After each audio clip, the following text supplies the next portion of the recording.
Greetings, classmates of Nursing 609 Trends and Issues.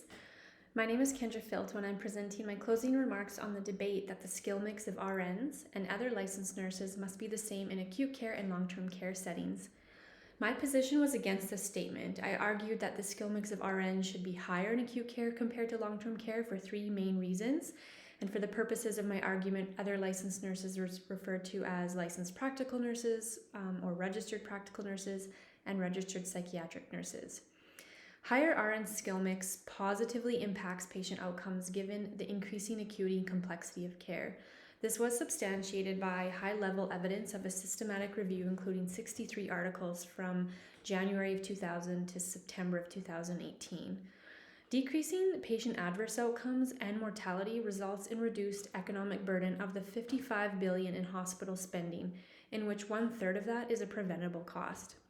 There is an identified greater patient and staff satisfaction with higher RN skill mix, which reduces nurses' emotional fatigue, burnout, turnover, and retains an essential health human resource. I do commend my opponent and acknowledge points in her argument that the skill mix of RNs is required in long-term care to also prevent patient adverse outcomes in that setting.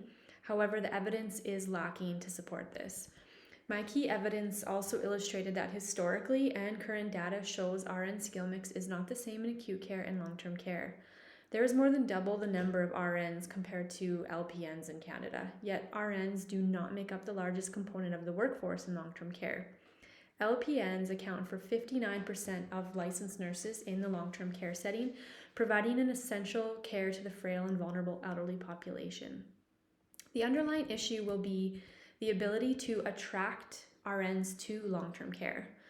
I will share an observation working in a rural acute care hospital where we just hired nursing students for summer positions.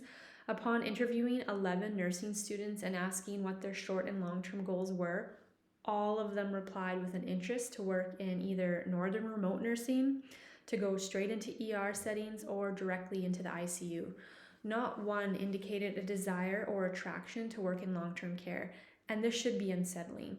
Regardless to my opponent's stance, which urged high-quality RN care be provided to all patients regardless of their setting, and I will agree with her on that point, the pivotal question will be, is it attainable?